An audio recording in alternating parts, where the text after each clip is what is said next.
see, I'm not like you.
play the radio. Make sure make sure you have the record player on at night. The phone. Make sure the kids hear words. Yeah, we had a hot mic there for a minute. What's going on, everybody? Hey. We're live. All right. Don't act like a fool, all right? Come on. Down to business. Oh, suddenly the snow went away and it's blue skies. Snowing, and now not. Very weird day. Whoa. How's it going, everybody? Live stream chat. What you up to? All right, your Ben Joravsky show for Tuesday, April 14th is just moments away. But before we get into that, we got to thank the following unions for jumping on board and sponsoring this podcast. Unions like the International Association of Machinists and Aerospace Workers, Local 126 and District 8. The International Brotherhood of Electrical Workers, Local 9 are sponsors. And the International Union of Operating Engineers, Local 150. A shout out to those unions for jumping on board and sponsoring this show. And of course, today's Ben Joravsky show is brought to you by our good friends at the Chicago Federation of Labor. Benny J. Well, I was just thinking as the blue skies. It's a wonderful day, wonderful Tuesday, so nothing depressing here. Give us a song of the day, please. All right, this one is like thematic as to regards to what I'm going to say. So this is for your mom, D. I want to know what love is. Oh, my mom loves that song. Foreigner, man. I want you to know it. Is that what the name of the song is? No, it's just the next line. Oh. And I want you to know it. Yeah, man. Well, they don't say, yeah, man. The Ben Joravsky show starts now. Okay.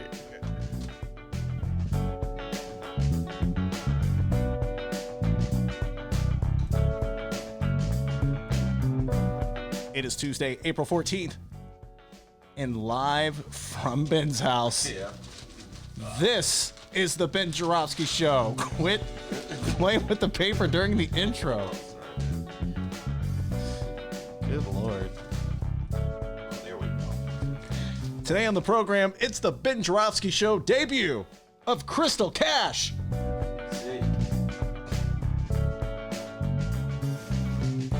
And now your host, Chicago Reader columnist, Ben Joravsky. Yeah, hello everybody, Ben Joravsky here. We're calling this Happy Cheeseheads Tuesday. And here's why. Got a lot of happiness coming from the great state of Wisconsin. It's a great state after yesterday. We'll get to that. First, a few things just to get clear. It's Tuesday, so that means you have a good weekend, D? Me? Yeah, you. No. Okay. Yeah. Well, I know we're all getting a little antsy, stuck in the house. I saw a couple movies, went for a drive. And while I was on the drive, I just got to share this with you, D.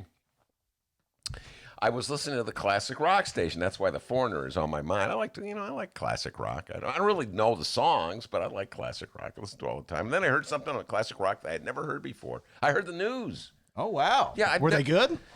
Well, we'll get to that. I mean, I just I don't recall ever hearing news on you listen to classic rock. Have you ever heard news on classic rock? Not really. Yeah, not like a news report or anything. Yeah, news report. Is usually my guess is that the people who run the classic rock station are like, news is controversial. One way or another will upset somebody with it. So let's just ignore the news.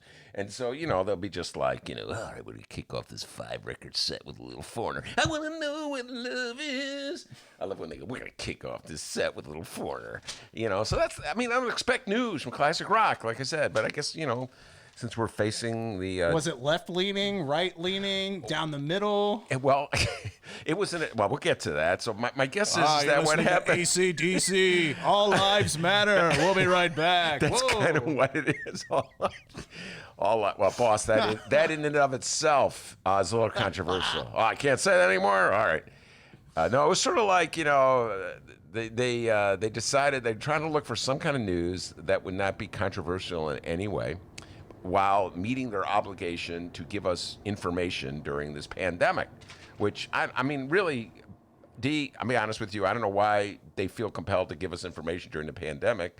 Nobody is turning to the classic rock station for information about the pandemic. They're going to get away from that. Thank you. They're going here to 5 in a row. We're going to kick off with a little foreigner. I want to know what love is. Anyway, so the news that they felt compelled to give us was just like a countdown of the number of people who've been affected with the coronavirus. The number of people have died from the coronavirus. It was like, well, the latest totals are 1,173 people have been infected. 43 died yesterday. You know how they do that? Died yesterday. And the death toll is right now, let's see, 794. We're going to kick it off with a little fun. I'm like, what? Just don't read anything, okay? Anyway, that's what I did on Saturday. I'm driving. I'm like, why are you guys? I don't know. Maybe rethink the whole news thing. Boy, we're just burning radio bridges everywhere, my friend. BEZ last week, this week, whatever the classic rock station is. Up there goes Dennis's resume. That takes care of that. Hold on. Oh, this is that producer to Joravsky. Hold on. There, it takes care of that resume. Nice. It's a little Pink Floyd. Coming up, your community calendar. Also, Make America Great Again. Here's Led Zeppelin. Like, holy crap. Ding, ding, and she's buying. I haven't heard that song in, at least a day. Oh, that was Stairway to Heaven. Yeah. Couldn't tell. That was very awful interpretation. Like it would be any different for any other song I've ever done. Anyway, the reason I had that Foreigner song in my mind, it's the closing.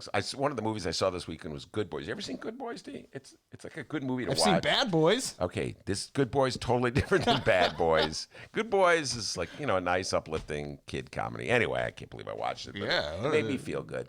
And then they end up, but I don't know. Guys, just rethink it. I know. And hire Dennis if he sends you the resume. Don't hold this against Dennis, but got to rethink that news. Okay? Got to rethink the news. Meanwhile, in the other news that going to happen over the weekend, lots of political news, stuff I'm paying attention to. This is what I do to sort of divert myself from the utter madness and of the pandemic. I obsessively follow political news. Everybody knows that.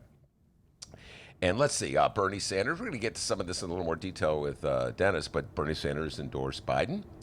Happened, was that yesterday, D? Everything's just a blur over the weekend. Correct. Brownline just went by. Thank you, Robert Mueller.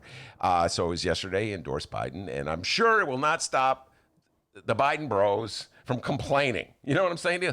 He didn't endorse him soon enough. He didn't endorse him warmly enough. He didn't endorse Hillary soon enough. They'll go back to 2016. If only he had endorsed her more. They're always blaming Bernie. I just addressed this in a column in the Reader on my mind. Stop blaming Bernie. And by the way, just because Bernie has endorsed Joe Biden doesn't mean everybody who voted for Bernie or worked for Bernie or supported Bernie will endorse him or vote for him. Breena Joy Gray, I don't know if you've been following this. She is Bernie's former communications manager, I don't know, press secretary, whatever they call her. She's been tweeting out like crazy that just because Bernie, who she loves dearly, endorsed Joe Biden doesn't mean she will endorse Joe Biden. And of course, the Republican press, Fox News, they're going crazy with this. Oh, look. A split, a rift. Yeah, they love exposing. Guys, I just want to say this to all my Bernie Sanders supporters out there. They don't like you, okay? The Republican press does not like you. They're just trying to manipulate you a little bit. They do not like you. Because when Trump tweeted out something about, once again, they won't give Bernie the nomination. Like Trump really cares about Bernie or anything. By the way, Trump, if you care so much about Bernie and his programs and his people, why don't you, support some of the initiatives? Then maybe they would support you. I don't know. Why don't you support, let's say, Medicare for all? Anyway, so yeah, this Bernie Biden fight will probably be played by the Republicans for the next several months. It's not going anywhere. Barack Obama endorsed Biden. No surprise there. That was my Barack Obama invitation. That's what I thought. Dennis is a great guy, like Alton. My invitation to Barack Obama is really bad, and we'll get it. I would say that. Yes, it's bad.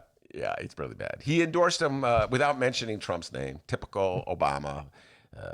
They go low, we go high. He's got to pretend that Trump isn't there. I know. Everybody knows that Trump is the evil person in the White House that must be defeated. All Democrats know that. But you know what? I don't know. Just mention his name. Attack him. Rip him. I mean, Trump would do the same to you. New games, new rules, whatever. It's just classic Obama. Just didn't mention Trump's name at all. Like, not going to give him any attention. That would just give him, even though the name Trump is like the greatest motivation that the Democrats have. You just say Trump and Democrats get all mad. But nope, not going to name him. That would be going low. I'm going high. That's my Obama. imitation. Boy, it needs work. The New York Times finally got around to writing about the sexual assault charges against Joe Biden. Took them 19 days. Tara Reid, a former Biden aide, alleged that Biden assaulted her. I think it was in 1993. The story's kind of a tricky one.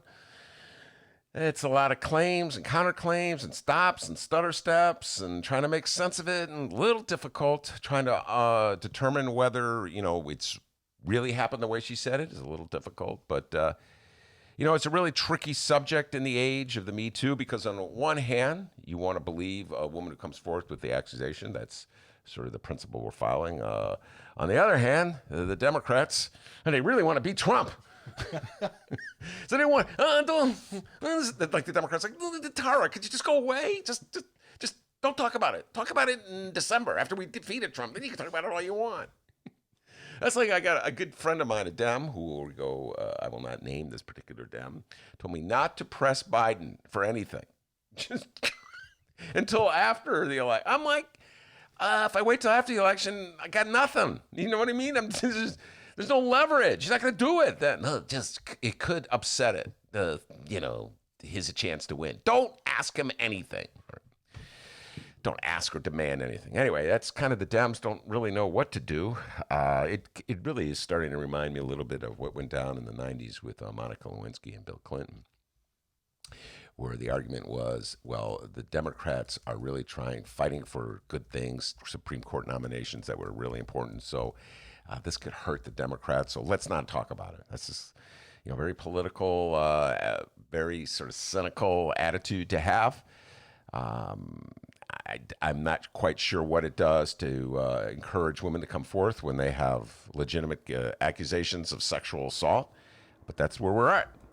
And, but then again, there's something else. It's a lesson to all this. It's a classic case of what a very wise man once told me. And you know who that wise man was, Dr. Dennis? Who? You. Oh, me? Yeah, you said this to me.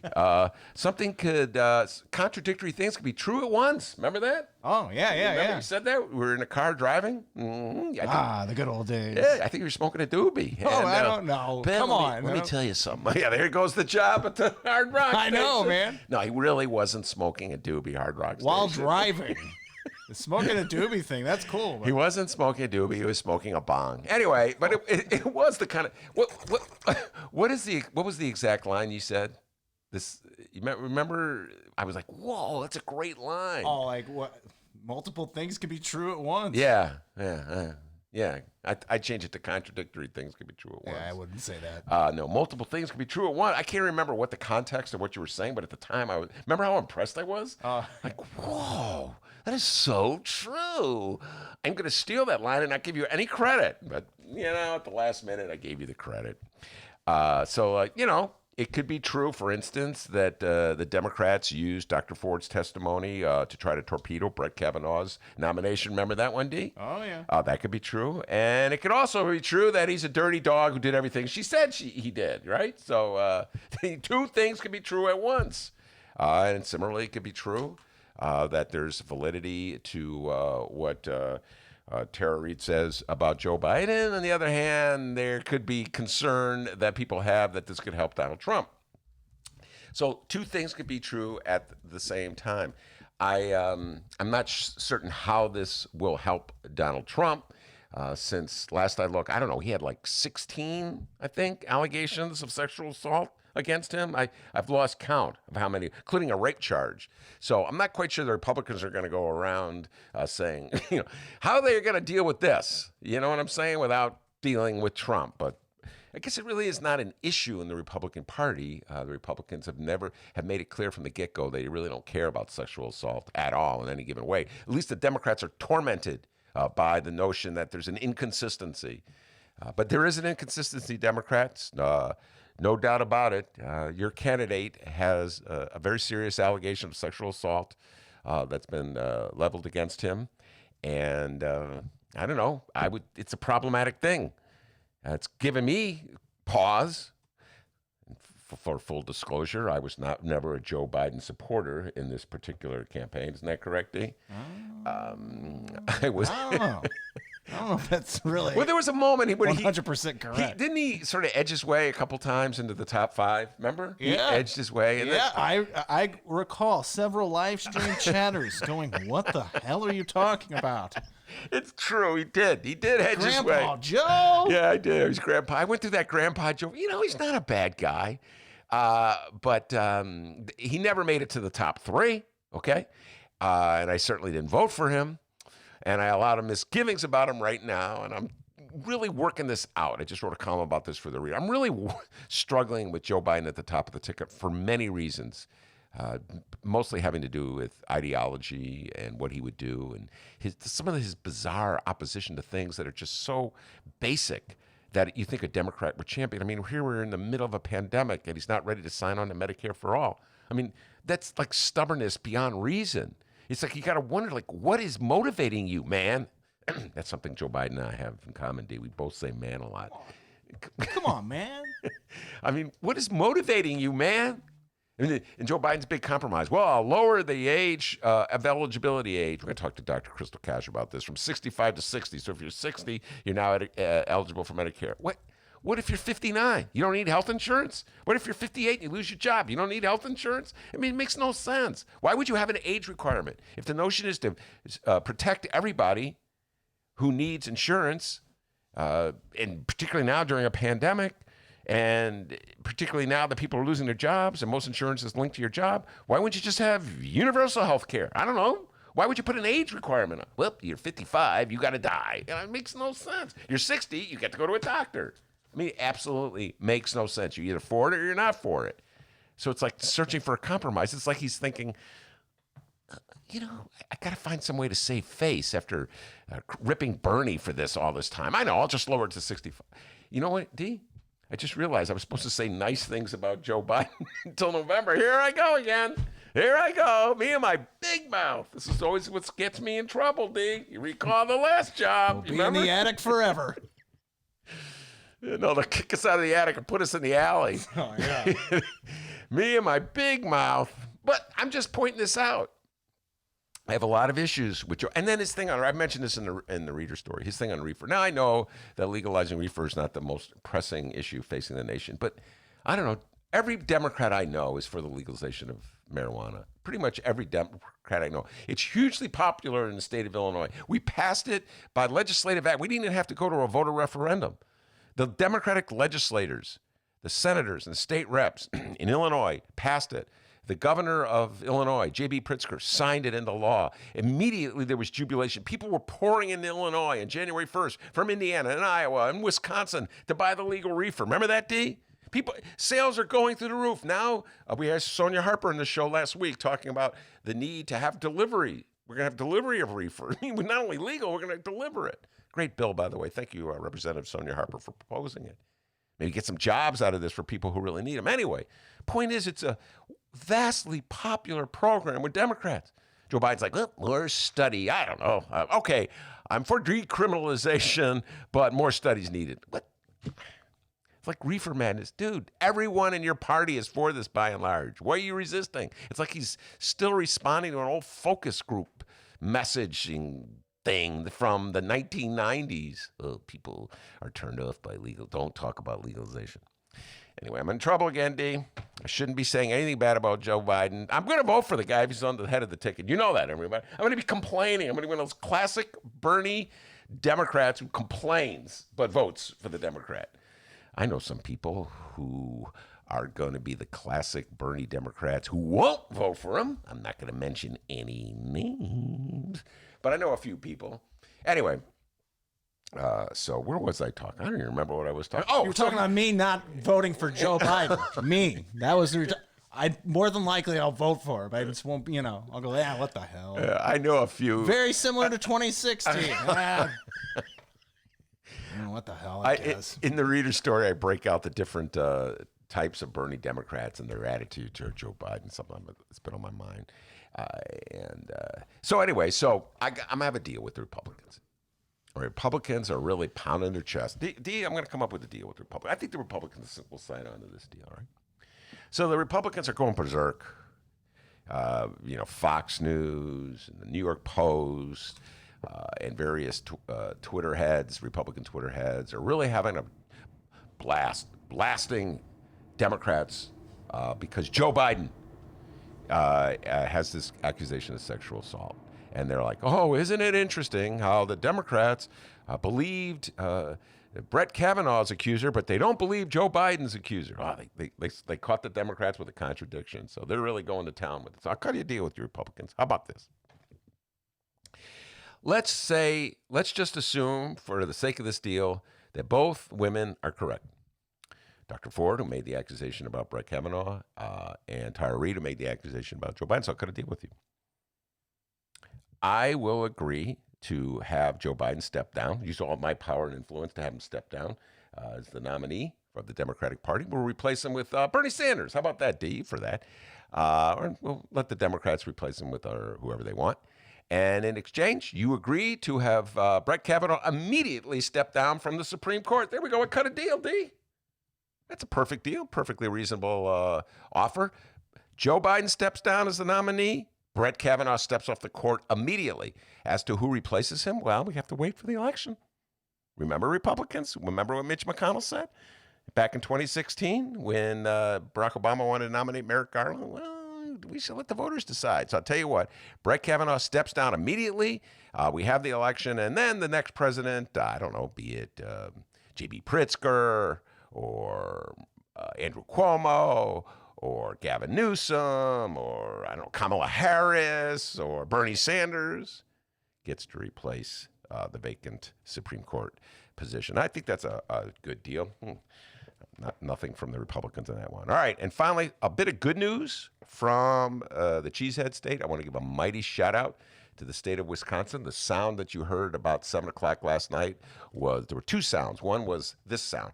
Yeah, woo, ha. That was me. And then there was this sound. That was the crying of the Republicans, because that was when it was announced. Seven in the morning this morning. No, that was 7 p.m. 7 in the morning. Oh, I was going to This say. is the sound for me at Sunday morning. Yeah, I was going to say. I was up and bright and early today at 9. Anyway, last night it was announced that Joe Joravsky defeated Daniel Kelly in the race for Supreme Court justice in Wisconsin.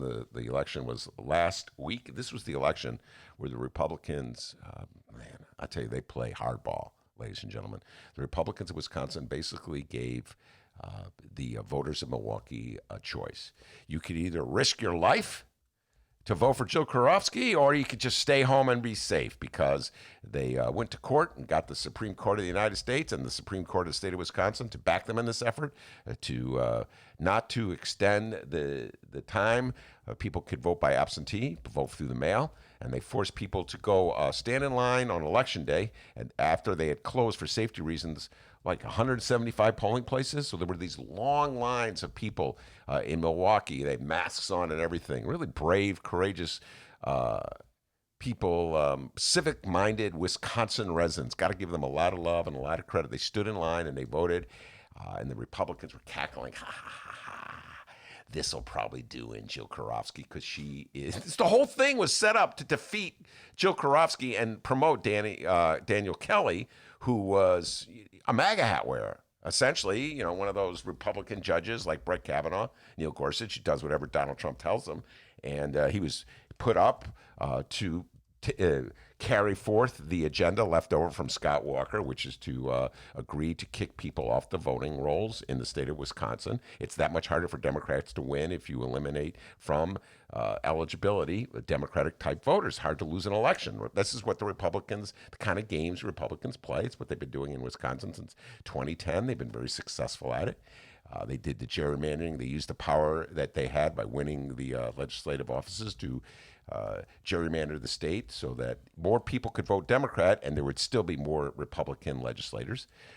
How is that fair? I do not know. It's not about fairness. It's about might makes right in the state of Wisconsin with the Republican Party. Anyway, the good people of Wisconsin, enough of them turned out, and Jill Joravsky defeated Kelly, I was so happy when I saw that. I was so surprised when I saw it. I didn't think there was any way she was going to win after they closed the number of voting booths, voting sites in Milwaukee from 180 to 5. And I was so jubilant. I was calling every indivisible person I knew or texting them here in Chicago. So many Chicago indivisible volunteers were part of the win for Joe Joravsky. So shout out to everybody in Indivisible in the Chicago area for doing such a good job. And a big shout out to Wisconsin.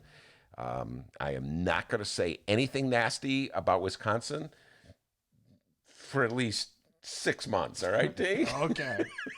You know, I got my love-hate thing with the state of Wisconsin. I'll give you about 6 minutes, but It has to do with football, all right? It just has to do with football. Everybody knows I'm a Bear fan, and the Packers have always, for like the last 20 years, have been decimating my beloved Bears. And so, you know what? I'm just not going to say anything nasty about the Packers. I'm just so appreciative of the people of Wisconsin really showing me something, just braving the virus. You know, they could have been affected, but they stood in line and they voted, and democracy prevails. But I got to just having said all that, can I just give a little lesson in trash talking to the Democrats in Wisconsin? Guys, you don't get this trash talking game. I read it, so I got the paper today. Hold on, let me get to the page. Hold on. see that newspaper, listeners? Hold on, got to get to the page. Tribune. But for some reason, my Sun-Times didn't come today. Oh, yeah, you mentioned Really that. upset. My beloved bright one. I don't know what happened. I've been paying. Get the techie out here.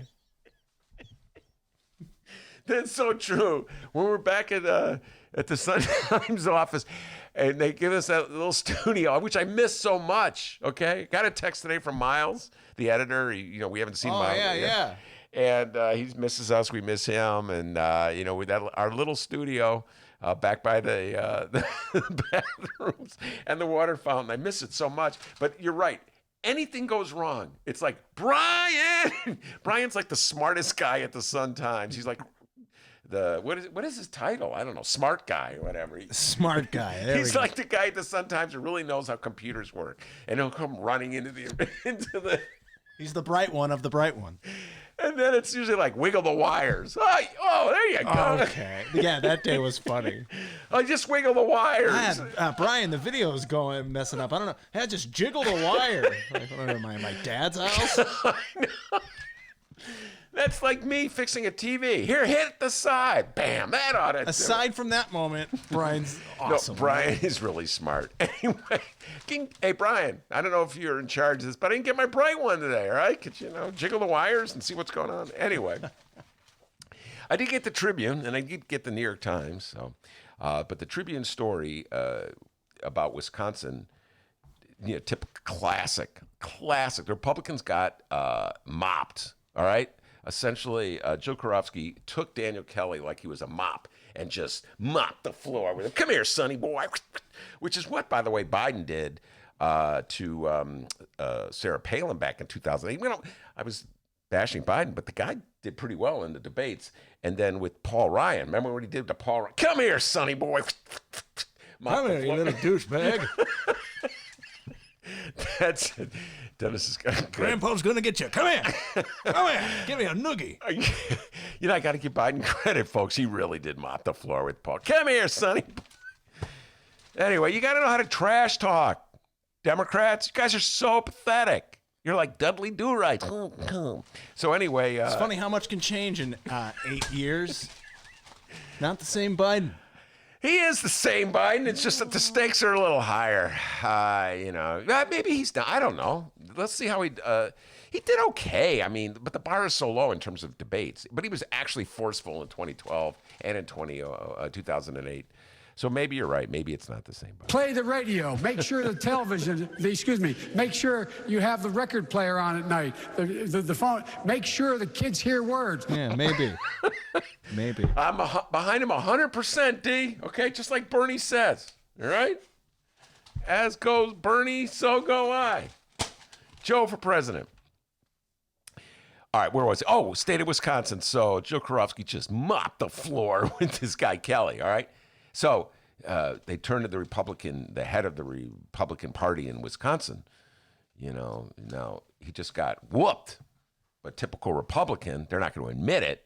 So this is what the Republicans said. The winner is going to try to say this is going to foreshadow what is going to happen in November, no matter who wins. You just can't read a lot into the spring elections and apply it to the fall. Oh, yeah? Guarantee if your boy won, if Kelly won, you'd be going, this shows that Donald Trump is triumphant. This shows. MAGA! Oh, my God. Unbelievable. You know, the Republicans are just, oh, well, yeah, you can't. He wasn't on the, Donald, this is the excuse they're giving. Well, he wasn't on the ticket. Donald Trump wasn't on the ticket. Had he been on the ticket, all these people in Waukesha would have shown up to vote, huh? Come on, Ben. I like that impression you're doing there. Hey, they're on the ticket. He wasn't on the ticket, all right? That's good. Thank you. I don't even know who I'm imitating. In Green Bay, people in Green Bay didn't vote because he wasn't on the ticket, okay? All right. There he is, Republican. Always have an excuse, the Republican Party. The Democrats should be talking smack. They should be like firing up their people. They should be saying things like, man, this shows that the resistance is alive. But no, the Democratic head, who, by the way, did a great job anyway, said, I don't think anyone believes what happens in Wisconsin in the first election during a pandemic predicts anything in either direction. This is such an unusual situation, and this is the first time anyone is figuring out how to operate in the environment. You know what? I'm going to send this guy to Sergio Vicente, our good friend, comes on the show, talks about mixed martial arts. You got to learn how to trash talk, Democrats. That's why it's like that old Obama. When they go low, we go high. Obama won't even mention the name. You know, it's like trash talk. You know, pound your chest. Say, we mopped the floor with them. Say stuff like that. Nope, it's like, well, you can't really predict. Who knows what tomorrow will bring. For God's sake, somebody call someone a douchebag. You know, I was going to say nice things about Wisconsin. Anyway, this is what I say about what went down yesterday. Looks like Monroe may be right.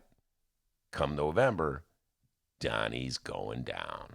We got a great show today, everybody. Dr. Crystal Cash will be coming on. An old friend of mine, Dr. Crystal Cash, practiced medicine on the south side of Chicago for many years, talking about coronavirus, what could be done to prevent it, why the death rates are so much higher in black communities than white communities. And she's also going to get a little politics. You know, the Republicans going after Dr. Fauci. It's very interesting. You got to shut up, go along with whatever the president says these days. He keeps contradicting himself one day to the next. So we'll have plenty of political talk ahead of us. But before we do that, the young man from Alton, the pride and joy of the 618, the man they call a doctor, with the news. Hey, everybody, how's it going? Hey, I haven't been called Dr. Doobie in a while. Notice that. Keep that going. I'm trying to get you that job with the... Oh, that's long gone, pal. Could have used you months ago on that one. Wait, hold on. This just in from the classic station. Dennis's resume. Sorry. Hit him where it hurts, as the curls say. Hope you're all safe and well. Before we talk about what's happening in Chicago and/or Illinois this afternoon, we have to talk about all of the national news that has happened since Friday. Mainly two things, both involving the last man standing, oh, but barely, he's pretty old, our Democratic presidential candidate, Joey B. Joe Biden. Now, last week, Bernie Sanders' lovers were saddened when Bernie Sanders announced that he will be suspending his presidential campaign. We played the audio. Ben cried a little bit. I edited it out. It was awkward. Very awkward. That's correct. Rough day for me last week when Bernie dropped out of the race. Yes, it was. It's very weird. Well, on Monday, Bernie doubled down, and very similar to the 2016 Democratic presidential primary against his opponent Hillary Clinton, Bernie Sanders has endorsed Joe Biden. I have some audio. Like to hear it? Here it goes. Shout out to CBS. Please don't sue us.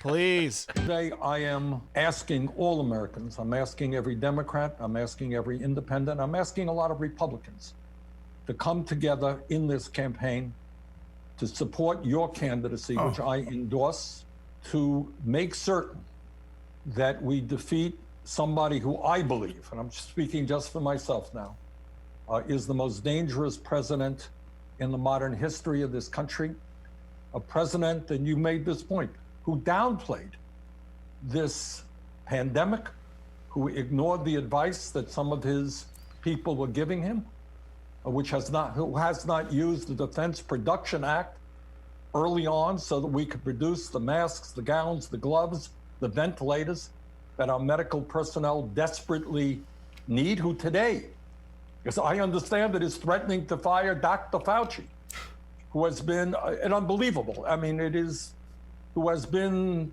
day after day the voice of science. Not sure why it sounds like Bernie's riding a lawnmower during that audio, but that was it. I love Bernie Sanders. Joe Biden, were you taking notes? That's how you go after Donald Trump. Barack Obama, were you taking notes? That's how you go after Donald Trump. You point out what the man has done. Sergio Vicente, our good friend, gives us advice on trash talking because, a boxer, a fighter. You go after the man, and you hit him hard with the facts. And Bernie Sanders was unafraid to do. He was doing that for the last 2 weeks. Not a lot of people are paying attention because they just assumed the election was over. But, going right after him. Bernie, I'm with you 100%. I'm voting for Biden. You don't even have to waste your breath on me. I know there's a lot of I call them Bernie-crats out there who are wobbly right now, but it's early, okay? They're a little wobbly. That's my Bernie-crat. That's what it sounds like to be wobbly, guys. If you didn't know. That's the noise of being wobbly. I'm wobbly. Do I live in a swing state? If I live in a swing state, maybe I have to vote for him. If I live in Illinois, I don't have to vote for him. Oh, we got to get out of the attic. A little wobbly. I'm with you, Bernie, 100%. I'll vote for Biden, even though But come on, Biden, you gotta play along. You gotta drop some of your bizarre opposition to some basic practical policies that your Democratic base really wants, like Medicare for all. Can you do that, Joey B? Huh? Please. Now, we talked yesterday over the phone, Ben and I think what we're going to be trying to do with we're going to try and invite a lot of our pro-Bernie guests on, and we're going to talk to them, and we're going to ask them what they would like to see out of Joe Biden, right? We're just going to try and help out all of our Bernie supporting and some of our Elizabeth Warren supporters, too. We're not forgetting and I will be taking notes, by the way, when we do these interviews. We'll be, I'll be asking, what do you need to hear from Joey B? All right? So you're not so... You don't want to feel like that, guys. I know so many Bernie-crats, man. They're like, I'm not voting for him. This is right now. Ben, I'm not voting for him. You can't get me to vote for him.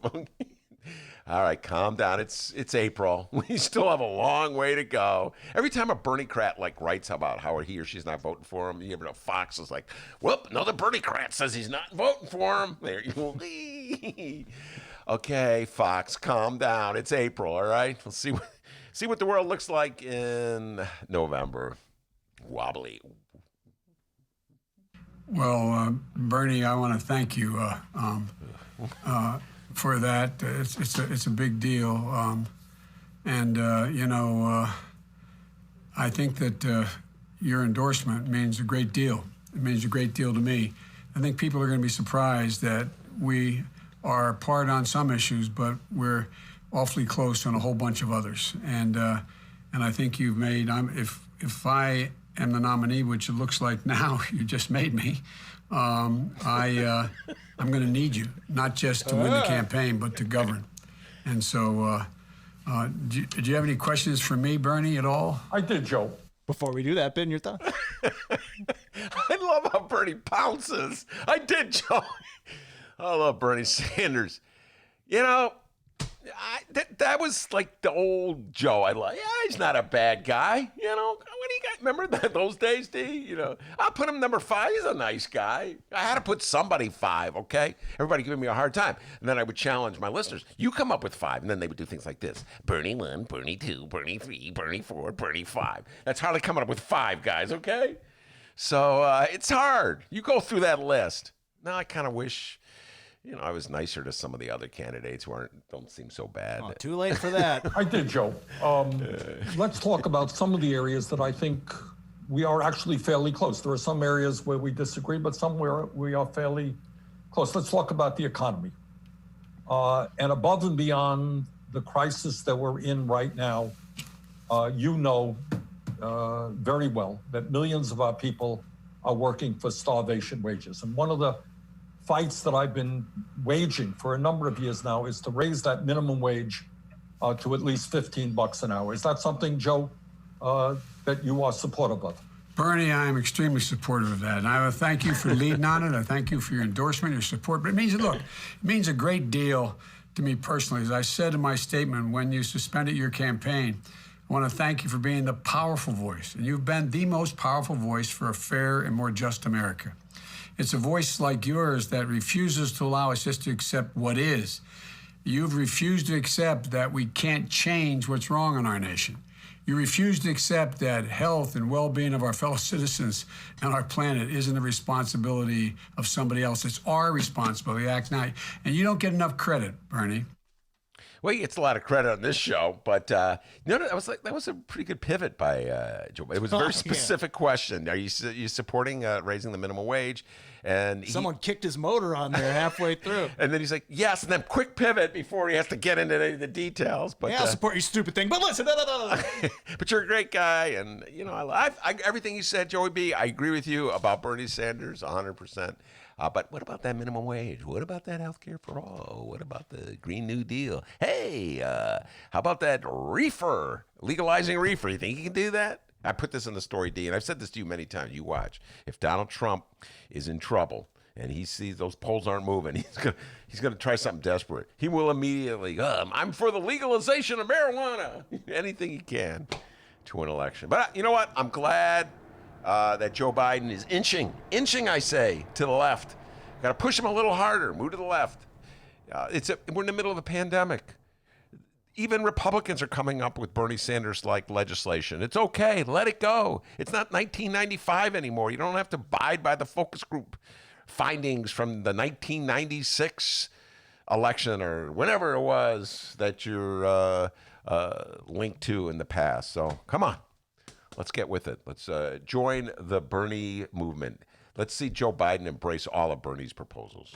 It goes well beyond the $15 an hour. As I said, more than 16 million. And you're right, it's probably significantly more than 16 million Americans have lost their jobs because that's a lagging indicator. And Congress has appropriated more than $2.2 trillion in this last round of the so-called CARES Act. And my concern is the Trump administration is going to continue to do what it's always done. And that is, it's going to make sure the response in a way that the structural benefits go to the wealthy and the well-connected. And that's been your cry for a long time, Bernie. Basically, they're helping their friends. There you go. Now he's starting to feel the burn. Okay. The wealthy and the well-connected. Starting to sound like a column I wrote. Okay, yeah. Come on. Come on, Joe. It's not too late. It's not too late to be a Bernie Sanders Democrat. Yeah. All right, so there you go. That was Bernie endorsing Biden. How you feel about that live stream, audience? Weigh in, and also feel free to weigh in with your thoughts. You can reach out to us if you're listening on the download. Not a problem. Several ways you can reach us. At Benny J Show, BENNY, the letter J Show, on both Facebook, Twitter, and Instagram now. And you can send us an email, BennyJShow@gmail.com, BENNY, the letter J Show @gmail.com. And Ben, I got to keep remembering this. The Ben Joravsky Show now has a phone number. Yes, you can call the Ben Joravsky Show. Feel free to reach out. I mean, if you want to now, maybe we'll answer. I don't know. It might be hard for me to do it, but we got to do it anyway. Let me find the phone number here for you to call. I'm just kind of riffing this as we go along here. It's Ben calling me every time. Look, Freaks is me priceless. Out. It freaks me out every time. Huh? Who did that? His inner Joe Biden comes out. I can't find the phone number right now. No, here we go. Here we go. The Ben, you can reach the Ben Joravsky Show. 708-658. Don't call, Ben. 708-658-4788. Leave us a voicemail and we'll play it. Watch your language. Don't be too foul-mouthed. All right, so that was Bernie endorsing Biden. Let's see here. Moving on. Oh, Biden picking up tons of endorsements. Yes, the coast is clear, Barack. Come on. Finally. Profile and courage. Barack Obama comes out of hiding. Finally. Yeah, they're all gone now. It's just Biden. Coast is clear. Former President Barack Obama has endorsed Joe Biden as well. I'm so proud to endorse Joe Biden for President of the United States. Choosing Joe to be my vice president was one of the best decisions I ever made, and he became a close friend. And I believe Joe has all the qualities we need in a president right now. He's someone whose own life has taught him how to persevere, how to bounce back when you've been knocked down. Joe has the character and the experience to guide us through one of our darkest times and heal us through a long recovery. And I know he'll surround himself with good people. Experts, scientists, military officials who actually know how to run the government and care about doing a good job running the government and know how to work with our allies and who will always put the American people's interests above their own. For those of us who love this country and are willing to do our part to make sure it lives up to its highest ideals. Now's the time to fight for what we believe in. So join us. Join Joe. Keep taking care of yourself and your families and each other. Keep believing in the possibilities of a better world, and I will see you on the campaign trail as soon as I can. No, that wasn't Ben. That was actually Barack Obama. You know, just hearing his voice, I don't know, there's something about Barack Obama. Every time he's been on a ballot, I vote for him. And then I moan and groan and complain, and then I just hear him, I go, where do I get to vote for him again? I love this guy. Can I vote for him, please? There's just something about Barack. The man is gifted. He's probably the most gifted politician in my lifetime, D. So just hearing him talk there just brings back memories. 2008, Grant Park. I wasn't there. I was in Iowa, but whatever. 2008, when he accepted the victory and coming before all the people. Oh, my goodness.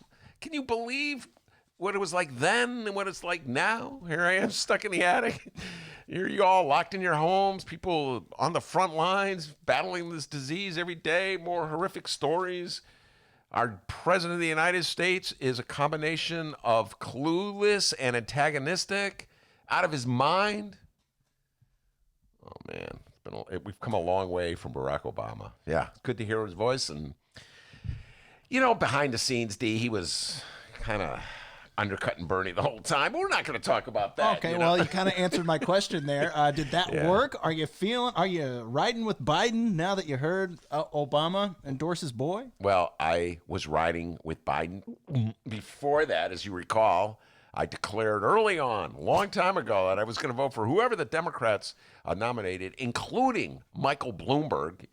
It's preposterous. Will you unplug your nose when you vote for Biden after hearing that from Obama? You know, yes. By November, you watch, D. I'll be enthusiastically singing Biden's praise as I beg Bernie Kratz to vote for him. You know, if you listen to that record player thing about 20 times, you can really kind of understand what he's talking about. I kind of like it's like the hidden lyrics in a Beatles song. If you play it backwards, Paul is dead. Oh my God, there's a hidden meaning in there.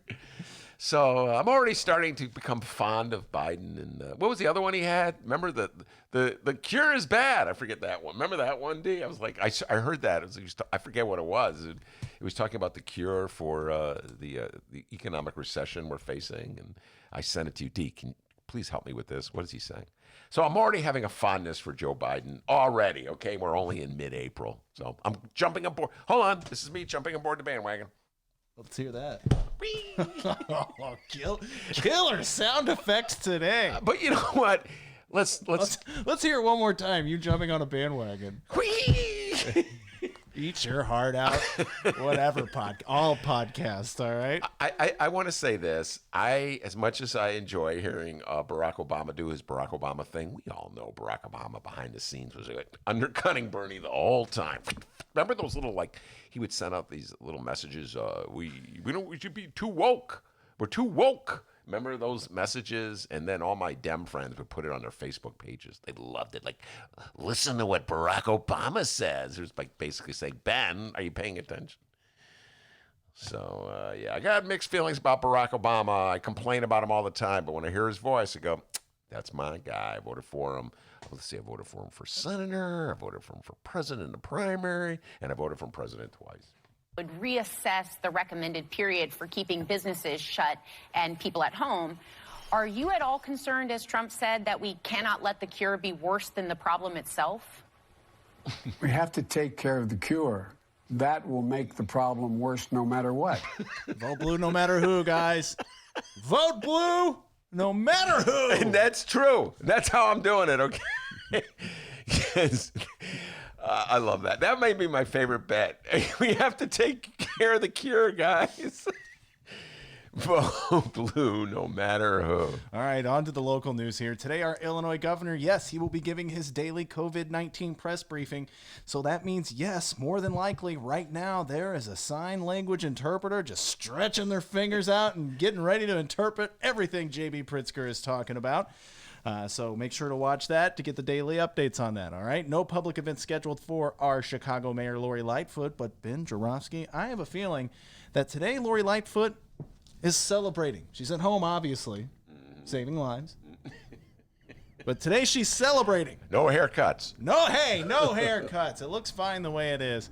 Because she made Chicago Magazine's 50 most powerful women in Chicago. What's that? Another list featured on the Ben Joravsky Show? What can we say? We love lists. And not only did Lori Lightfoot make this list from Chicago Magazine's 50 most powerful women in Chicago, she was number 1. Holy cow, Ben, you actually got this sent to you in the mail. Did you look at this list? Well, it wasn't sent in the mail, just so you know. Oh. As I'm just going to say this, as a home subscriber to the Chicago Tribune, they on Sundays they'll send me a Chicago magazine, so it comes through the home delivery of my newspaper. But I'm just pointing that out a little, keeping things factually correct in the Ben Joravsky Show. That's correct. I did not have a chance to look at that article, and so Perfect. Kind of winging it here. Perfect. Excellent. This is going to be Okay. great podcast content. Have not read the article that I am now going to be called upon to comment on, so this ought to be interesting. Being a little too honest right now. All right, right now, in my hands, I'm going to do the Ben Joravsky gag.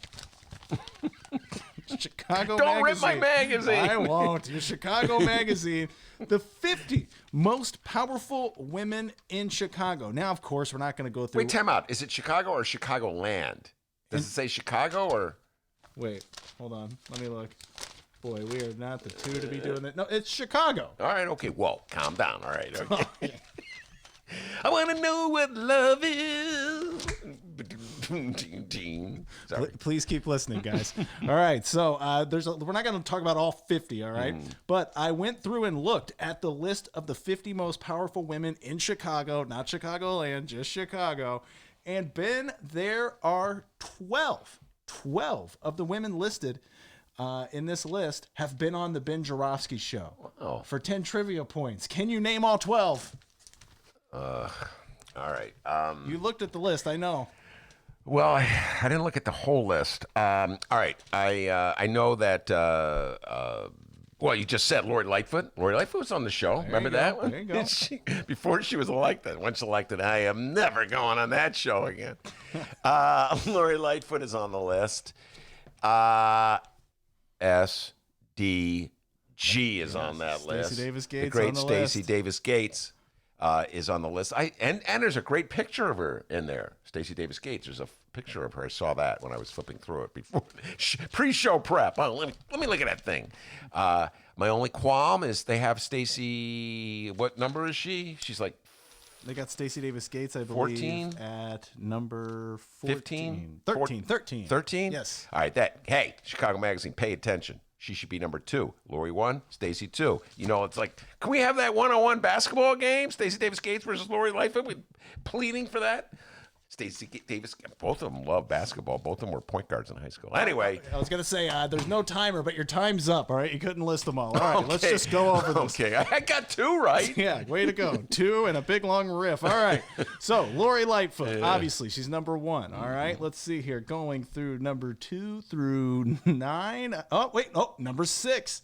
Tony Preckwinkle. TP. Tony Preckwinkle's been a guest on this show. Yeah. We haven't had her on in a while. No, we haven't. She's another one who said, I'm not going on that show anymore. That guy. Oh, hey, number 10 on the list. She's been on the program, and she said bullshit on our show. Kim Fox. Oh, yeah. Did you just swear? Yeah. Did you just swear? Kim Fox was on this show. Yeah, that was a blast. It was not too long ago, actually, about a month ago. Thank you for the content once again, Bill the Bro Conway. All right, looking at the list. Okay, number 12, the Reefer Czar, Toy Hutchinson. Toy Hutchinson. Haven't been in the show in a while. Toy, you listening? Hurry up back. But she was I always thought that Toy Hutchinson would be a great talk show host herself. I used to tell her, you're going to be a media superstar one day. Lot of personality with Toy Hutchinson. She is now the cannabis czar for the state of Illinois. Number 13, SDG. Ben picked her as a vice presidential candidate. Stacey Davis Gates. All right, looking more at the list here. Now, I don't know if number 17, I can't remember. She may have been on our show. She may have canceled. I don't know. Ben, you recall. We're going to have to go to our Before You Were Fired days, the WCPT 820. Juliana Stratton, number 17. Oh, yeah. She was in studio. Juliana Stratton. Oh, my God. The wheeling and dealing behind the scenes before I got to Pritzker campaign. Yeah, she came on the show, and she was a great guest. That was the old days before. Ben, come into this office. Beat it. Yeah. Too much talk of tiffs. Get out of here. Yeah, so she was on the show. Mm-hmm. Number 19, Lauren Underwood. Lauren Underwood was on the old show. Yeah, before you were fired. Before it was fired. At least, I don't know, 3 times, something like that. Hey, you know, if you weren't fired, we would never be doing the show in an attic. How about that, huh? Well, I don't know. We'd probably still be doing the show in the attic, but whatever. We have moved on, D. Well, they probably make my ass show up to the station. Ben, you do yours from your house. Dennis, show up at the station. That's exactly what would happen. All right, moving on here. Well, she's never been on our program, but we've given her a lot of love here on the Ben Joravsky Show. And I call her the Woe Man for a reason. Fran Spielman, number 26. A great picture of Fran Spielman and a good article. It was a write-up by the Sun-Times. Fran Spielman, of course, the legendary Chicago Sun-Times City Hall reporter, and shared that office, that little studio with us, D, right down the hall from the bathrooms at the Chicago Sun-Times. Yep. Missed that studio. So congratulations, Fran Spielman. She deserves it. She would typically do her show on Fridays, and so the Thursday after every show. Ben, pick up after yourself. My God. I know. Dennis would always make me clean up the studio. The place could be like, Animal House. See, Fran's coming in tomorrow. Throw away that. Pour out the coffee in that cup. Okay. By the way, if you've yet to do so, check out the Fran Spielman Show at Chicago Sun-Times website and wherever else you download your favorite podcasts. If you listen real close, you may hear me. I've done the show a few times. You won't hear me, though. I don't really say anything or do anything. All right, moving on to this list here. Number 32, Tracy Baim of the Chicago Reader. TB. Tracy Baim, publisher of the Chicago Reader. And she's come on this show more than once. She comes on the show usually to promote stuff for the Reader. One of the many reasons I love Tracy Baim is, just, hey, Tracy, what do you think of Trump? And then she'll rip Trump. It's like a great rip. I think our listeners love it too. TB. Congratulations, Tracy Baim. Tracy Baim, you're awesome.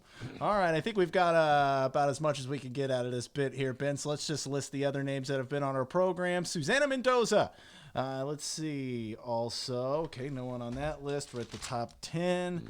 Elena Hampton. She was on our program. A couple times, several times. Mm-hmm. Bridget Gaynor. Bridget Gaynor, yes. Well, in the old days, Bridget Gaynor, Cook County Board Commissioner, showed up a little late, as I recall, but she was there. Yes. Little late. Just a little. And finally, number 49 on the list. Congratulations, Marie Newman. Oh, Marie Newman is on that list. Is Jan Schakowsky on that list? Wait, let me look. No. Now, Ben, I know that's an oversight. We looked at the list, and there are a list of people, because, yes, we love lists on the Ben Joravsky Show. You made another list. My God, live stream audience, don't be so harsh. You made a list that people that they left out of the 50 most powerful women in Chicago. Huge oversights. I asked Dennis if these names were on the list. He said no, and I just want to address the Chicago Magazine. Come here, Chicago Magazine. Sit down. These are huge oversights. You're going to have to redo the whole list.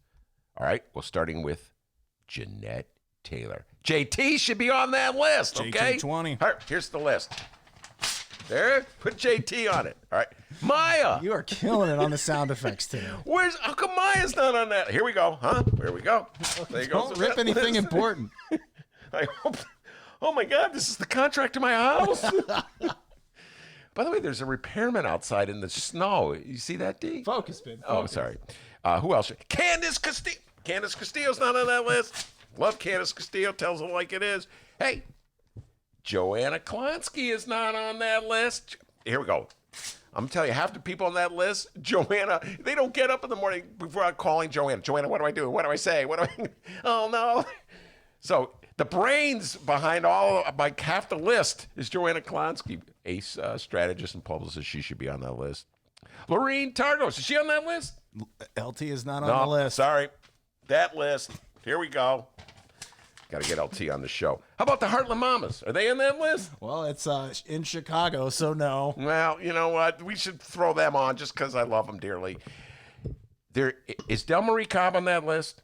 Del Marie Cobb? I do not see Del Marie Cobb on the list. Chicago Magazine, redo the list. Del Marie Cobb is probably the smartest political strategist in the city of Chicago right now, and she's a great. How about KC? KC and the Sunshine Band. Kelly Cassidy. Well, we got Laura Ricketts, but not Kelly come Cassidy. on. Get Laura Ricketts off that list. Chicago Magazine, you just put her on because you're hoping she'd give you some free tickets. If I put you on the list, will you get me some free tickets? Get off. Put KC in there. Kelly Cassidy, man. Samina Mustafa, is she on that list? Samina? Nope, not on that list. What about Romana? Romana Hussein, is she on that list? Nope. All right, Chicago Magazine. I think you guys got to do list number 2. Let's edit the first list, all right? Take care of, definitely Jeanette Taylor's got to be on that list, all right? All right. Well, Ben, I hope you know you're stuck with me forever because we just trash every media publication out here. That is so not true. I mean, I subscribe to it, okay? So, if you check the list out, let us know what you think. Are there some oversights? Yes. Are there some powerful women that you would like to have on the list? How about, is my wife on that list? Wait a minute. Pam. No Pam. All No right. Pam. I'll tell you what. My wife should be on that list. She makes an excellent avocado and cheese sandwich. Holy cow, it is snowing It's really outside, snowing guys. out. But meanwhile, that guy is fixing the telephone wire in the snow. I got to give him a lot of credit. Oh, yeah, put the hammer down, buddy. Really, very admirable. Here I am. Quit being distracted by the guy in the alley. We're doing a show. If the thing dies, folks, you know why? Because this guy it's out there. It's really snowing hard, and is it the telephone or is it ComEd? I don't know which one. I'll tell you what. We're going to take a break here. Let's put our boots on and go out there and talk to him, see if we can give him a helping hand. We're going to be right back. We're going to keep you posted on these local stories and Bernie Biden, Obama Biden and gate. Crystal Cash. And Crystal Cash is coming up next, everybody. It's the Ben Joravsky Show. Live from Ben's house.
Let's not talk about it.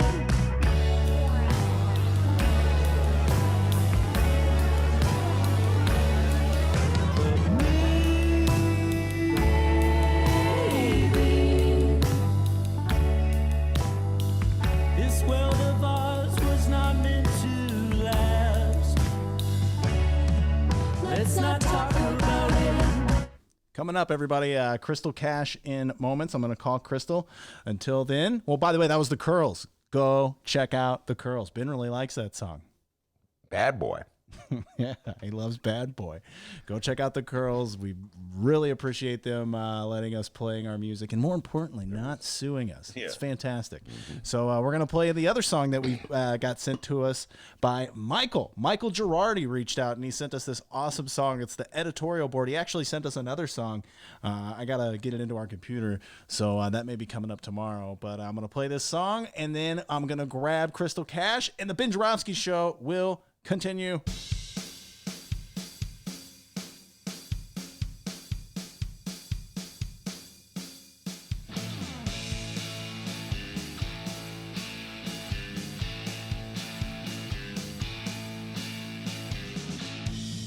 Try not to rock the boat.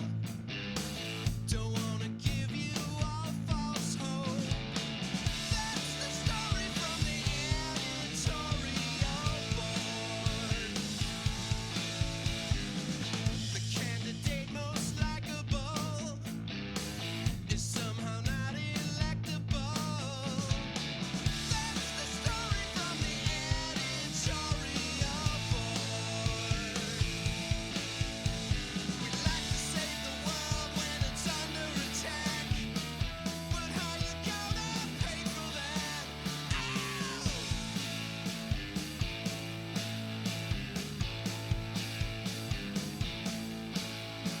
When people want proof that the world ain't flat, we'll just give them their money back. Oh yeah!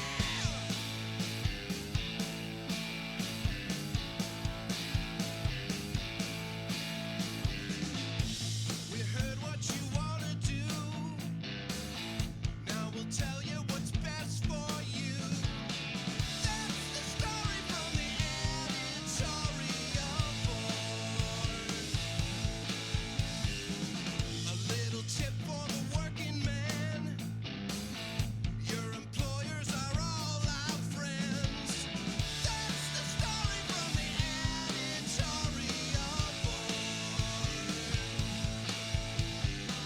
That's the story from the editorial board. We'd like to save the world when it's under attack, but how you gonna pay for that? That's correct.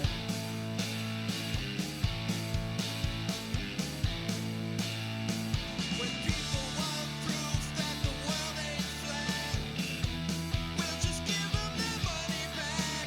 Oh yeah! That's correct. That's the story from the editorial board. That's the story from the editorial board.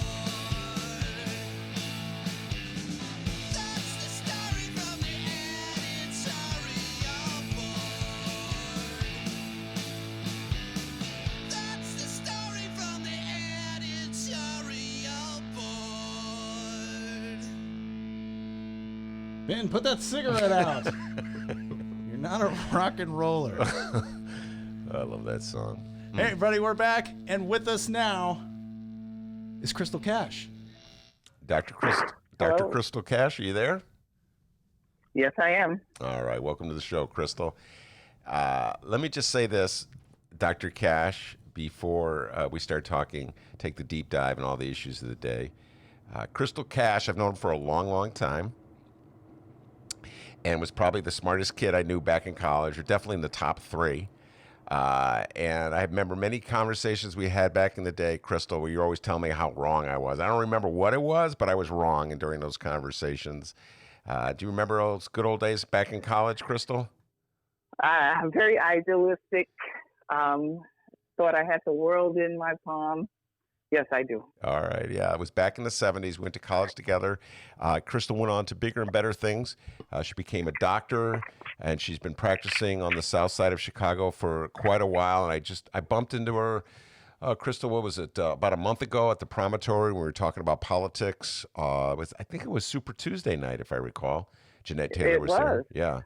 It was Super Tuesday. And I said, I got to get you on the show just to talk about the pandemic, the city's reaction, the country's reaction, the disparity in the death rates between blacks and whites, and just in my opinion, the need for some kind of overall national health care, which is, to me, is abundantly clear in the middle of this crisis. So we'll just start a little bit talking about your experience, Crystal. The years you've been practicing in Chicago, where you've been practicing that kind of thing. Okay, well, a little bit about myself. I grew up in New York, not in the best circumstances, but loved, had a large family. There were 9 of us, and I was the first one to go to college, the first one to go to professional school. So I did get first-hand experience learning what it was like to be poor and black in America, and a woman. All those things is what they call it, 3 furs. Now, that could be 3 for in a good way or 3 for in as strikes against you. But I was able to persevere, and I came out west to the Midwest and completed my education. As Ben was saying, I went to college with him, and then I came to Chicago. I went to the great Proletariat Medical School, University of Illinois in Chicago. And my greatest aspiration was to be a resident at Cook County Hospital, which I then achieved, and went back to U of I for a few years, and then got recruited to come back to work at a small community-based county hospital called Providence Hospital on the south side of Chicago. And that's where I got my greatest education around the not only equity issues around healthcare, but as well poverty in America, and the depth of the discrimination, and later on learned how it evolved in Chicago in particular, but certainly very reflective of not only the United States, but around the world, the haves and the have-nots. My specific plan was always to take care of poor, specifically black, but later on, certainly that got expanded as I saw the need. People in Chicago, and thankfully, there was a county system. In a country where county hospitals were the only hospitals that poor people or people of color could go to, it was a pleasure to be able to take care of people and not have to talk to them about whether or not they could afford to see me. And to be able to speak in a language that they understood, and to be able to empathize, from a deeper level. And so I found my calling there, and spent the greater part of my career working within both the county, the U of I, and now I'm working at Loyola University. You're a professor there. You're teaching young. I'm a clinical professor of family medicine, and particularly focusing on community medicine, women's health disparities, and am the Associate Dean for Diversity, Equity, and Inclusion at Loyola. And I've been in that position for 2 years. Krista, when you talk about the haves and have-nots of medicine, what do you mean by that? How is that reflected in what you saw at Providence? Providence, by the way, for people who don't are familiar with Chicago, is on the south side, right across the street from Washington Park. So how is that reflected in what you saw, the haves and the have-not in medicine? Well, if you have, and basically the haves have insurance, they have jobs, they have housing security, they have food security, They have access to what I would consider at least an adequate education, and have help and support from extended family members. You know, when you work in underserved care, you see the full range of the have and have-nots, and sometimes it's related to financial resources, and sometimes it's related to the deprivation of human contact. You know, we have a large homeless population, and we saw many of them at the county system. And as a public institution, oftentimes when it gets cold or when things are nasty outside, they do come and stay either in the lobbies or, you know, in the cafeterias, and they come for food, they come for health care, they come for social services. And the county was able to provide that, you know, in my mind. We were able to, you know, in some instances when people were destitute, to provide them with some security for housing, some security for food. You know, I've chosen to live on the south side of Chicago for most of my stay in Chicago, despite the fact that I live in a neighborhood that was a food desert for 6 years. We just got a local market a couple of months ago. But it certainly makes me aware, because I have transportation. I can go other places and get food, but it makes me aware of, well, you know, what if you don't have transportation? What if you don't have resources to even, you know, bus? One of the things we did at county is we gave bus cards so that people could get back and forth, which to me is just so basic. During the 90s, there was the heat wave. I think it was 1995, and that's the first time sort of Chicago as a whole came face to face with the inadequacies of the system's ability to help the people who are most vulnerable. I forget how many hundreds of people died in that heat. 2,000, Yeah. Close to 2,000 people died. And the thing I remember about that that time, I had my last child, and so during that time, and you know, understanding what it was like to have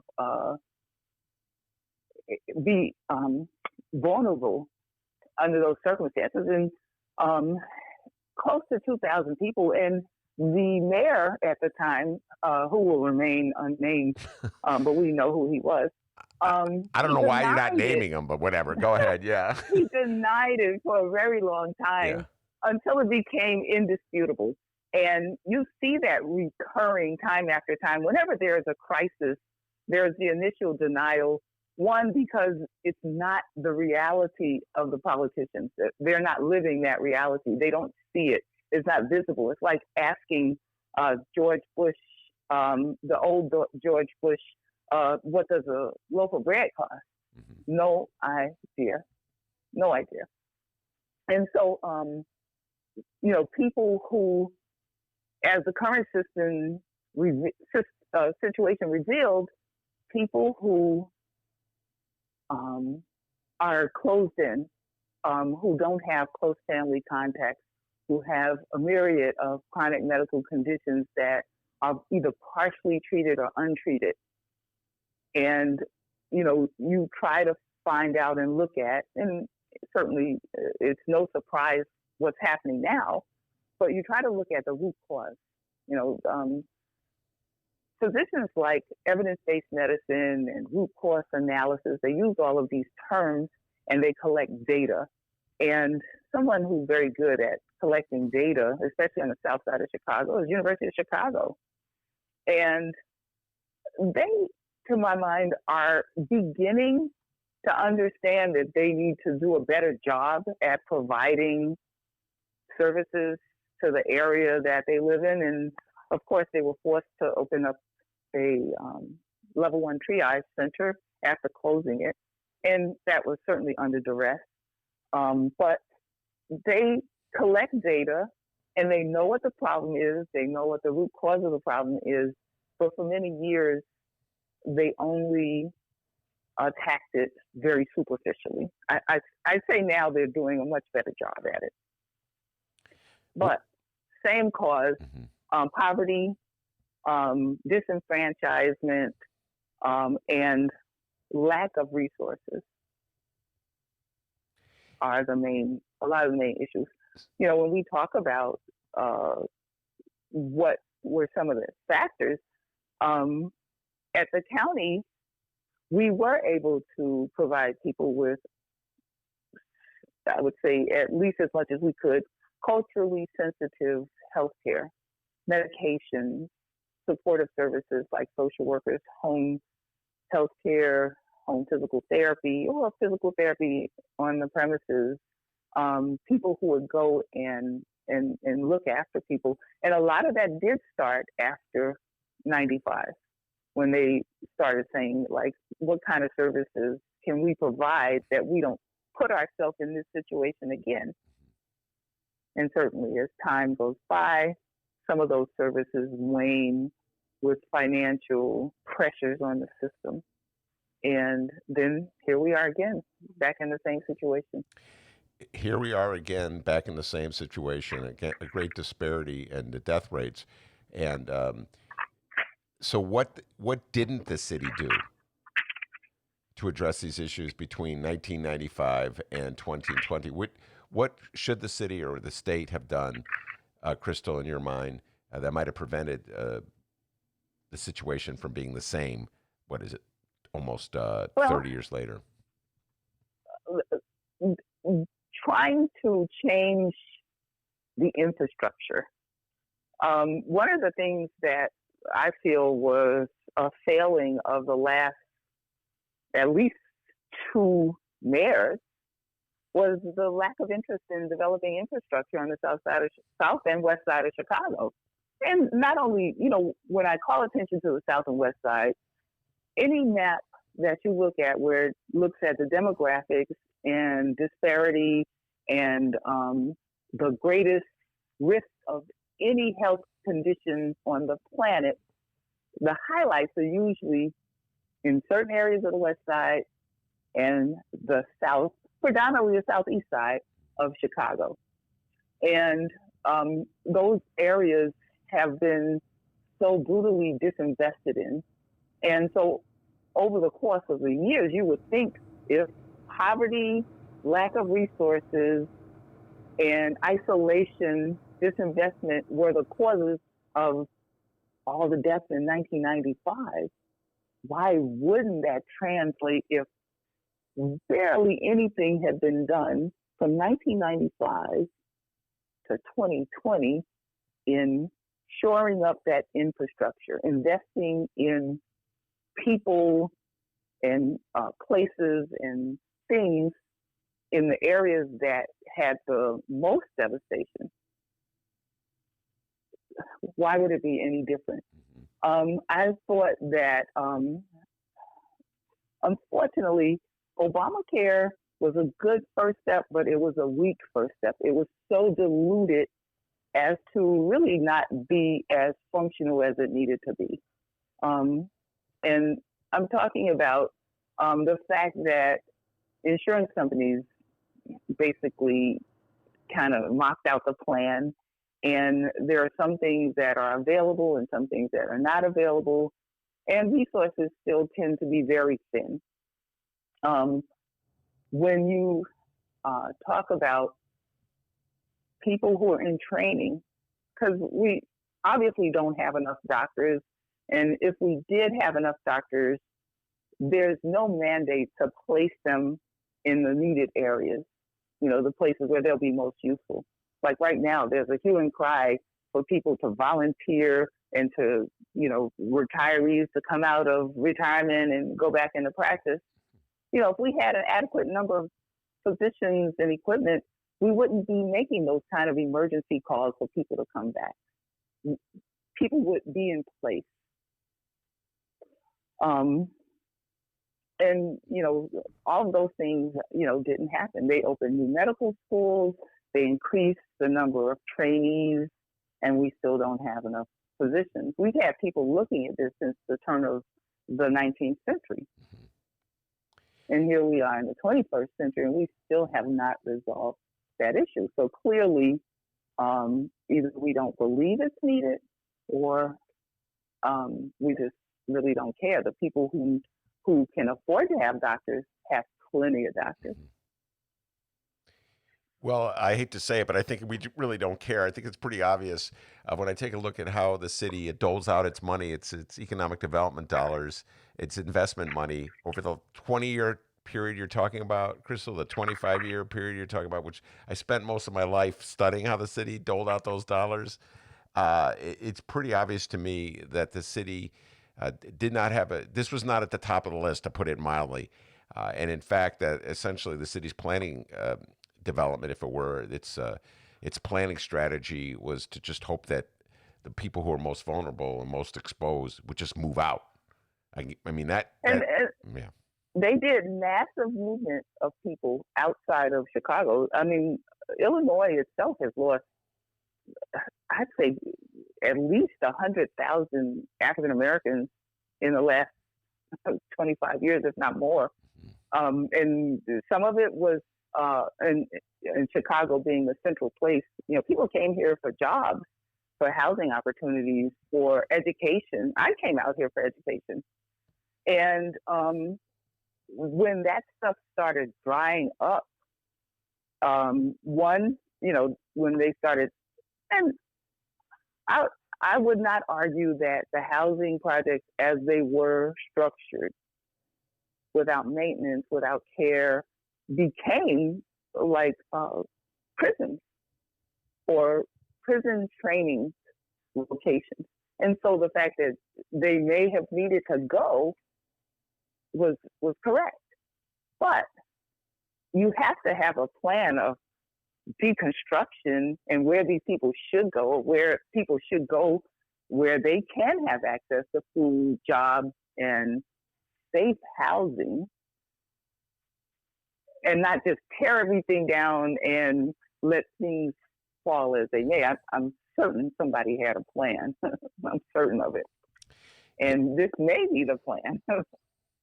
Yes, I do believe there was a plan. And in fact, I always give Chris Kennedy credit when he was running for governor in 2018.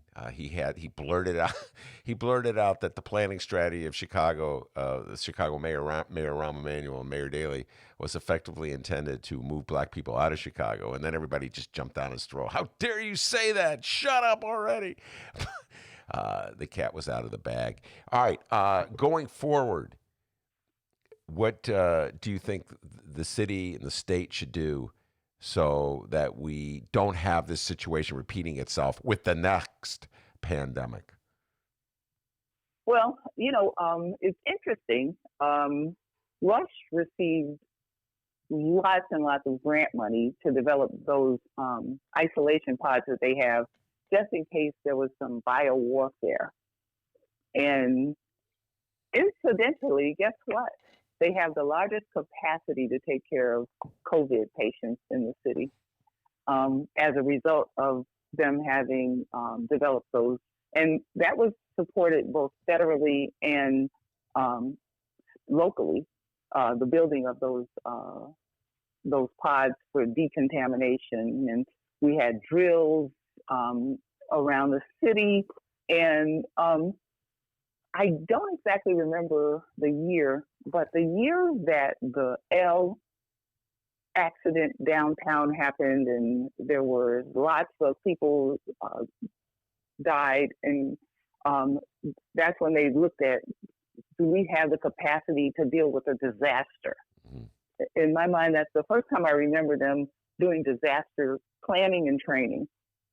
And you would assume that those same things would kick in, because this is a disaster.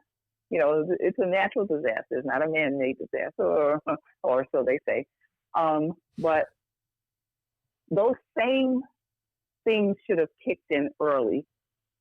As soon as we started hearing about how COVID was growing in Asia, that's when our disaster planning should have started. So I think that the lack of foresight, and part of that is the arrogance of America thinking that, oh, that's not going to happen to us. That's in Asia, not realizing that, one, it had already spread to Europe.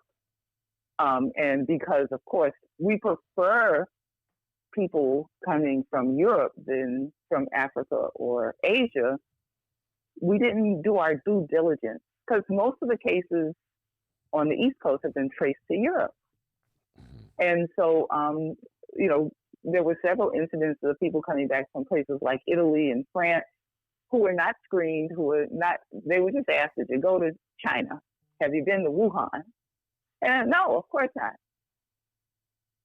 And so we didn't start really screening for those people until we saw how it was spreading over Italy and France and then England, and then, and then we started, maybe we should start asking about those places. And, the screening that we were doing was so elemental, because I actually came from Europe during this time, and they had a questionnaire and they took your temperature, and that was it.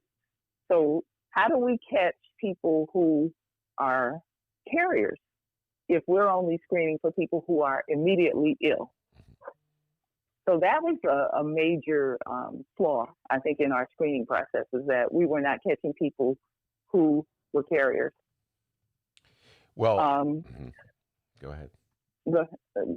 Well, I was going to say that in many cases, what you're getting at is an old story when it comes to doctors and elected officials. And doctors or scientists are supposed to essentially give the facts. And this is what we're confronting, without any kind of concern about the political ramifications. Definitely in the White House, current White House with Trump, political ramifications are at the top of the list. We're seeing that with Dr. Fauci, the response that Donald Trump is having, the reaction Donald Trump is having anytime Fauci moves from the talking point that the White House wants him to stick to, a talking point that may change from day to day, Crystal. He's like, it is painful to watch Dr. Fauci, because he's respected by the medical community. I mean, he's, as far as I'm concerned, especially since I started my medical career during the AIDS crisis, and he was on the forefront of that. He was on top of trying to find out, one, what it was and how do we identify it and how do we treat it. And, so he is very well respected in the medical profession. And to see him being just overshadowed by someone not to be mentioned. You're not mentioning anybody. You're like Barack Obama. He won't mention him either.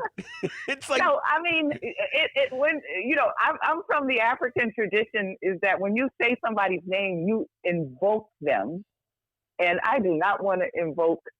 I don't want to be Trump. Okay, you just and you didn't want to invoke Daley either. There's a lot of no. Because Richard Daley should be in jail. As far as I'm concerned, Richard Daley should be in jail for many reasons. Mm-hmm. And may his father be turning in his grave. But all I'm saying is that you're taking experts and you're politicizing them and demonizing them so that the truth does not surface. Yeah. And when you do that, you'll never be able to either solve the problem or do the root cause analysis of how we got here. This is not the first pandemic, and it will not be the last. And if we're not prepared, each time it happens, we will continue to lose hundreds of thousands of people, which were the original projections, is that, 100,000 to 200,000 people would die. And the thing is the same thing that happened in 1995 in Chicago with the heat wave. People were undercounted because they were not testing, or they were not looking at, this person may have died from a heart attack, but also they died because when they were having their heart attack, There was no one to call, and their heart attack was precipitated by a temperature of 110, inside their house. So they were not looking at the root cause of why these people died. And we're doing the very same superficial thing right now. We're not testing, so we don't know how many people have mild symptoms and have recovered, or some people who have moderate or even severe symptoms, because we're sending them home. We're not like testing everybody who comes in with symptoms. Some places said at least test them to make sure they don't have the regular flu. Mm-hmm. And then, people will know, we're sending you home with the regular flu, not coronavirus 19.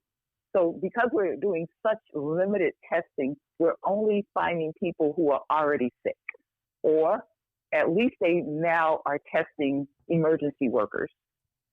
And people know, because within my colleagues, one of the greatest fears is taking this home and spreading it to your family, your loved ones, people who live in your household who are vulnerable. And so I think that universal testing is absolutely necessary. That's the only way we're going to know who's infected, who's a carrier, who's recovering with immunity, those kinds of things. And I know it's such a daunting task to think that you're going to test, 300 million plus people. But every state today was every state was noted to have at least one infection and one death. One death. Yeah. 50 states. So we know it's everywhere. And so as long as you continue to just test the people who are sick, who you already presume to have it, you'll never find the people who are spreading the disease. And if we're in a new stage of life where everybody will be walking around in masks, or afraid to let anybody come into their house, or afraid to go to the grocery store. I have friends who refuse to leave the house, who have not left the house in a month. And so is that our new reality? Not even to go for a walk? Wow. Just to get outside. No, not even to go for a walk. Yeah, I know some people like that too, and I'll leave their names out of it. They won't even leave the house. I know exactly the type of person to talk about. Crystal, I'll close it down by bringing it back to politics, which of course is what this show spends. That's what we're all about. I'm not letting a great secret out when I tell people that my old friend Crystal Cash originally supported Elizabeth Warren, and in this race, and then I think you ended up being with for Bernie. Everybody's out now, and Joe Biden is the nominee. As a doctor, and yeah, go ahead. It's distressing because one, when they politicize healthcare and food and housing and a free education, or an education that will get you the ability to support yourself and your family as you get older. I think for me, those are the salient issues of why, one, we need people who are impacted by this. And I'm talking about people like AOC and Tlaib, who, and I'm thinking the one in Minnesota. Omar. Right. Who at least are speaking to the next generation. The current generation, and I include myself in that as a baby boomer, we can't see their future for them. And, in the meantime, we're destroying their future for them as we go along. I mean, the fact that the planet has been cleansing itself during this time that we've been sitting around at home. The animals are coming back to Yellowstone. The ozone layer is repairing itself. If we're talking about the future, we need to let some of our leaders be the young people who are going to be impacted by all the decisions we're making now.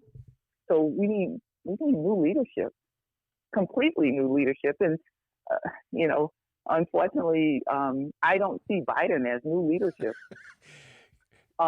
Crystal, And he's even older than I am. Okay, it's, I didn't see Bernie as new leadership, but I saw him as leadership that had new ideas. Yeah. And I feel that if we can, in a socialist society, which we are, we're not a capitalist society. A capitalist society, we're a socialist society because we do support industry and corporations and agri-pharma. That's socialist. The amount of both financial and trade support that we give to these industries, and you wonder what we're getting back for that. When I see the number of billionaires, we're not even talking millionaires, billionaires who are benefiting from the labor of the minimum wage workers with giving nothing back. They're begrudgingly paying these guys who are working under these circumstances, a minimum amount of the wealth that they're accumulating. And these are the people on the front line. They just found 200 people at a meat processing plant in, I think, South Dakota. And they had to close the whole plant. And most of those people are immigrants and very low wage earners who are now ill. There are 200 people who are now COVID positive. Where do they go? Because they can't seek any of the resources that are traditionally out there, because some of them may be documented and some that may be undocumented. So as the people who are keeping our society fed and clothed and comfortable as we stay in our homes, the frontline people, and I won't include the physicians and nurses and firefighters and police in that, because they're covered. I don't want them to get sick. I want them to have the proper equipment, and we know that this could have been done. It's just, there's no will. Well, but we need to expand the socialism that corporations are getting to the people that are actually paying the taxes and living below the standards that America likes to present itself. In other words, socialism for everyone, not just the rich. That old line, socialism for the rich. Socialism is just a term. I would say we need to become a more humanistic society and think about human beings greater than profit. Without human beings, there would be no profit. Yeah.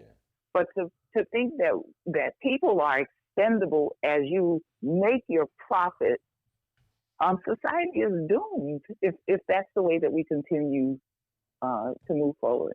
So we need new people in control. We definitely need both universal health care. And, I'm not as familiar as I'd like to be with the system in, say, Denmark, but the fact that you don't have to worry about food. There is a minimum allotment for each family so that they can survive. We have families that are working 2 or 3 jobs and they still don't make enough money to survive. When you have to make choices about housing and food and paying a light bill, the way that people are making right now, and they're still waiting for a check that they'll probably have to pay back later, a loan that they'll definitely have to pay back later. Well, and it may be not. It just doesn't make any sense. It may be not if Biden finds his inner Bernie Sanders and starts speaking up. Crystal Cash is my guest, Dr. Crystal Cash. Crystal, it's a pleasure having you on, and thank you much for taking the time to talk to us. I appreciate it. All right. And I just want to say namaste, Ben, because I really think that you're doing an important job. Well, thank you very much. That's Crystal Cash, man. Back in the day, we had a lot of fun arguing and talking and listening to music and hanging out. We lived in the same house together. That's a story for another time.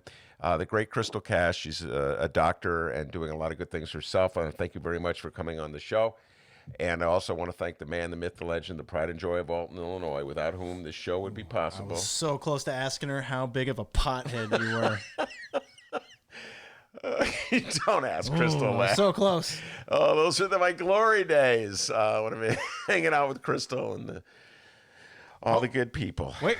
Okay, I see JB Pritzker, and I see that Kenny G looking feller, the sign language guy. We got to wrap it up. Yes, indeed. We have to wrap it up. So I want to thank Crystal Cash. I want to thank the man, the myth, the legend, pride and joy of Alton, Illinois, the wheeling and dealing behind that board. Look at him go there, ladies and gentlemen. You know, I take back everything I said about ripping up that resume. Give yourself a raise, Dr. D. Take it out of petty cash. See you tomorrow, everybody. My name is Dennis. And hey, tonight we're going to be dropping another interview. It's our Cannabis Conversation series with a feller named Mills. Get ready for that. It's going to be a good interview. So that'll be dropping at about 8 o'clock tonight.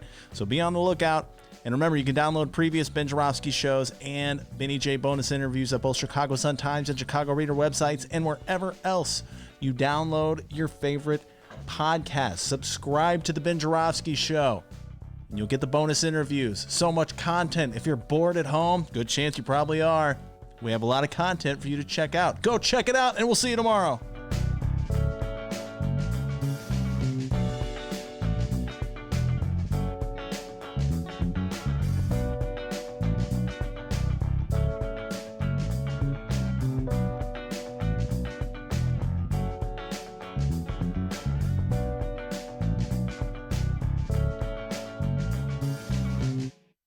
Would reassess the recommended period for keeping businesses shut and people at home.